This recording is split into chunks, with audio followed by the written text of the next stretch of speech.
যেমন আপনারা এই কলটা দেখতে পাচ্ছেন, নলকূপটা এখানে জলের খুবই প্রবলেম ছিল। বিশেষ করে এখানে পাশে একটা স্কুল আছে, বাচ্চাদের দিনে মানে খুব কষ্ট হতো। তার জন্য আমরা বললাম যে এই কলটাও আমাদের করে দিয়েছে, যাতে আমাদের পাড়ার অনেক লোকের খুবই উপকার হচ্ছে। আমাদের এই যে বাথরুমটা দেখা যাচ্ছে, পে টয়লেটটাকে আমরা করেছি, খুবই জীর্ণ অবস্থায় ছিল। তাকে আমরা খুব ভালো করে গুছানোর জন্য অনেক দিন ধরে উদ্যোগী ছিলাম। তার জন্য আমরা এখানে বাথরুমটা রেগুলেশন করে একটা লোগো রেখে দিয়েছি। লোক আছে যারা ওরা পরিষ্কার করে, দেখাশোনা করে। আমরা 57 দেশিদে রোড অঞ্চলের বাসিন্দা, যেটা 58 নম্বর ওয়ার্ডের অন্তর্গত। এখানে আগে এই যে টয়লেটটা পিছনে দেখতে পাচ্ছেন, এটা কমিউনিটি টয়লেটটা রিনোভেট করে করা হয়েছে। 4টে রুম তৈরি করা হয়েছে, যার মধ্যে 2টো মহিলাদের এবং 2টো পুরুষদের। এবং এটি তৈরি করার ফলে হাইজিন অ্যান্ড হেলথ ব্যাপারটা মেনটেন হয়েছে এবং এলাকার মানুষ খুব উপকৃত হয়েছে। এই এলাকার সমস্ত মানুষই এই টয়লেটটাকে ব্যবহার করবে এবং বর্তমানে করছে। এবং সেই ব্যবহার করার ফলে যেরকম তাদের দৈনন্দিন সমস্যাগুলো মিটেছে, ঠিক সেমনিভাবেই এনভায়রনমেন্ট ফ্রেন্ডলি হওয়ার ফলে জিনিসটা সকলের পক্ষেই সেটা স্বাস্থ্যজনক হয়েছে। আমরা মান্থলি 2টো মিটিং অ্যারেঞ্জ করি মেনটেন্যান্সের ব্যাপারে, এবং মেনটেন্যান্সের জন্য আমরা যে ন্যূনতম খরচটুকু লাগে সেই খরচটুকু যাতে রিকভার করা যায় যারা ইউজ করছে তাদের থেকে, সেই কারণে তাদের থেকে মান্থলি আমরা একটা স্মল অ্যামাউন্ট, খুবই কম মূল্য একটা ধার্য করেছি। এবং বর্তমানে যে অবস্থায় এটি দাঁড়িয়ে আছে, সেটিকে ভবিষ্যতেও যাতে এই অবস্থায় রাখা যায় সেটা আমরা সকলে মিলে চেষ্টা করব। এর আগে আমাদের খুবই অসুবিধা হতো, আমাদের অন্য জায়গায় যেতে হতো, বাইরে যেতে হতো, কিন্তু এই টয়লেটটা ইউজ হওয়ার পর থেকে আমাদের কোনো রকমের অসুবিধা হচ্ছে না। शौचालय जो बनाया गया है ये आम आदमी का लिए बनाया गया, और हम लोग इसका मैनेज आम आदमी से ही लेते हैं। 1 रुपया बाथरूम जाने का लिए 1 रुपया, नहाने का लिए 2 रुपया, 3 रुपया डेली एक आदमी से हम लोग तहसीलते हैं।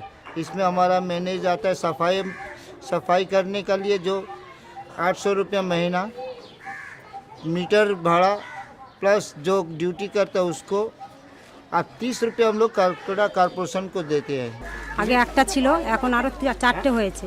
বাচ্চাদের এখানে মানে যখন ঢুকছে টয়লেটে, তখন আমরা দেখছি যে তারা ঠিক মতন পরিষ্কার পরিচ্ছন্ন করে বার হচ্ছে কি না। বড়রাও যখন ঢুকছে সেটাও আমরা দেখছি যে তারা ঠিক মতন জল মানে পরিষ্কার পরিচ্ছন্ন করে বের হচ্ছে কি না। 10টি জায়গায় কমিউনিটি গ্রুপ করে তারা কাজগুলো করেছে। 10টি স্কুলে তারা 10টি টয়লেট রিনোভেশন করেছে। তারা 10টি ICDS স্কুল তাদের হ্যান্ড ওয়াশিংয়ের কাজ করে দিয়েছে। আর মেন্স অ্যান্ড হাইজিনের ওপর যে বয়ঃসন্ধিকালের মেয়েদের নিয়েও প্রোগ্রামিংগুলো হচ্ছে ক্লাবে ক্লাবে। তো আগামী দিনে আমরা নিশ্চয়ই সেভ দ্য চিলড্রেন এবং ডেভেলপমেন্ট অ্যাকশন সোসাইটিকে চাইবো তারা আমাদের এখানে কাজ করুক।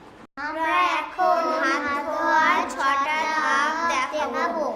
1 2 3 4 5 6। খানাবেড়িয়া এই বিদ্যালয় প্রতিষ্ঠার প্রথম থেকেই টয়লেটের সেরকম কোনো ব্যবস্থা ছিল না। পরবর্তীকালে বলতে গেলে অনেক পরেই সর্বশিক্ষা মিশন, বিভিন্ন NGO সহযোগিতায় আজ এই টয়লেটের বর্তমান অবস্থা এসে পৌঁছেছে। কিন্তু টয়লেট হলে তো হবে না, এর জন্য মেনটেন্যান্সের ব্যাপার থাকে। কিন্তু আমাদের শুধুই টিচারদের পক্ষে এই পাঠদান করা, তারপরে এগুলো ব্যবস্থা করা, মেনটেন্যান্স করা খুব একটা অসুবিধা হয়ে দাঁড়িয়েছিল। চাইল্ড ক্যাবিনেট গঠন হওয়ার পর থেকে আমাদের পক্ষে পাঠদানের দিকটা বেশি নজর দিতে অনেক সুবিধা হয়েছে। বিশেষ করে বর্তমান যে প্রজন্ম আসছে তাদের লেডিস বয়েজ বলে যে টয়লেটের ব্যবস্থা, সেটা ওই NGO আছে বলে আমরা এই সুবিধাটা ওদেরকে দিতে পেরেছি। খাওয়ার আগে পরে সাবান দিয়ে হাত ভালো করে ধুয়ে বা নখ পরিষ্কার করে সেখানে বাথরুম করে সাবান হাতে দিচ্ছে কিনা, পরিষ্কার পছন্দ হয়ে এসছে কিনা, পরে দাঁত মাজা। আবার হচ্ছে যে এমনি আমাদের রাস্তার মধ্যে কত নোংরা বা খেলে যা খায় সবাই প্যাকেটগুলো পড়ে থাকে, এগুলো সবকে সবাই ডাস্টবিনে ফেলে, এগুলোকে দেখা। শনিবার দিন সবাই আমরা মিটিংয়ে বসি, সেইটাই হচ্ছে আমার কাজ। হ্যাঁ, আমরা প্রথমে বাচ্চাদের যখন বাচ্চা হয় তখন আমরা মায়েদেরকে বলা হয় যে হাতটা ভালো করে ধুয়ে মায়েদের বুকের দুধ খাওয়াবে। এখন আমাদের বাচ্চাদের হয়তো হঠাৎ বমি আসছে, হঠাৎ ডায়রিয়া হচ্ছে, এইগুলো কিসের জন্য হচ্ছে, পায়খানা হচ্ছে, কিসের জন্য হচ্ছে? আমরা না হাত না ধুয়ে খাওয়ালে আমাদের কিন্তু বাচ্চারা কিন্তু পায়খানা করতে পারে। কি ধরে হাত নখ কাটিয়েছিস? তুই নখ কেটেছিস? হ্যাঁ, এর নখ কাটা আছে, এর সুন্দর করে নখ কাটা আছে। हैंड वॉश करके फिर हम लोग को कुछ आगे सामान करना चाहिए। हमेशा मतलब फ्रेश रहना चाहिए।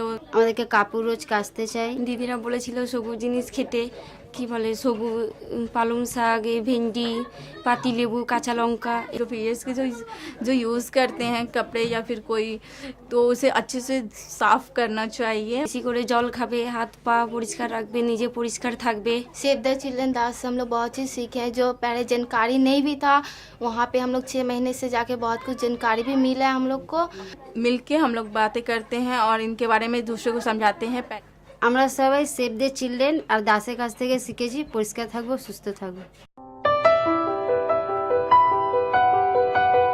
যেহেতু প্রত্যেকটি বিদ্যালয়ে এখন মিড ডে মিল চালু হয়ে গেছে, ফলে টিফিন সময়ে, মিড ডে মিল খাওয়ার সময়ে মেয়েদের যে দিয়ে হাত ধোয়ার যে ব্যাপারটা, সেইটা যেখানে বেসিন রয়েছে সেখানে সুন্দরভাবে তারা এঁকে বুঝিয়ে দিয়েছেন ছাত্রীদের কিভাবে হাতটা ধুতে হয় এবং খাওয়ার আগে বা পরে এটা ধোয়াটা কতটা জরুরি।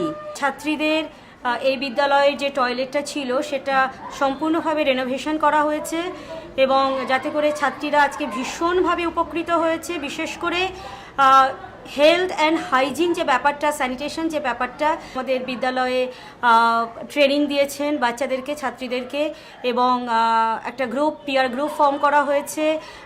যে মেয়েরা, সেই সমস্ত ছাত্রছাত্রীরাই এখন ছোটদের তারা আবার বোঝাচ্ছে কিভাবে নিজেদের হাইজিনটা মেনটেন করতে হয়। বিশেষ করে একটু উঁচু ক্লাসের ক্ষেত্রে যেটা মেনস্ট্রুয়েশনের যে প্রবলেমটা, সেই সময়ে বাচ্চারা কিভাবে নিজেদেরকে মেনটেন করবে, কিভাবে পরিষ্কার রাখবে, এবং ছাত্রীরা যারা এই বিষয়ে উপরে ট্রেনিং নিয়েছে তারা অন্যান্য ছাত্রীদেরকে এই বিষয়ে সচেতন করে তুলছে। ওয়াটার স্যানিটেশন হাইজিন আমরা ওয়াশ কমিটির দেখাশোনা করি। এছাড়া খাওয়ার আগে এবং ওয়াশরুম ব্যবহার করার পর মেয়েরা নিয়মিতভাবে হাত ধুচ্ছে কিনা এগুলো আমরা দেখাশোনা করি। এছাড়া আমাদের শারীরিক কোনো সমস্যার জন্য আমরা ম্যামদের সাথে ডিসকাস করি। আর একটা যেটা খুব ভালো জিনিস হয়েছে সেটা হচ্ছে যে মেশিনটা, ইনসিনারেটর এই বিদ্যালয়ে বসানো হয়েছে, যার ফলে মেয়েরা সেটা খুব সুন্দরভাবে ব্যবহার করতে পারছে। আর আমরা শারীরিক সমস্যার জন্য আমাদের খুব অসুবিধা হতো আগে, এখন আমাদের খুব সুবিধা হয়ে গেছে সেই ব্যবহৃত জিনিসগুলো ফেলার জন্যে। আধুনিক বাথরুমের জন্য এখন আমরা অনেক সুবিধা লাভ করছি। এর জন্য সেভ দ্য চিলড্রেন এবং ডাসকে অনেক অনেক ধন্যবাদ জানাই। বিগত বছরগুলিতে মেয়েরা ওই সময়টায়, ওই বিশেষ দিনগুলোতে বিদ্যালয়ে উপস্থিত হতে একটু হয়তো হেজিটেট কোথাও করতো, সেটা এখন অনেকটাই কমে গেছে। Thank you.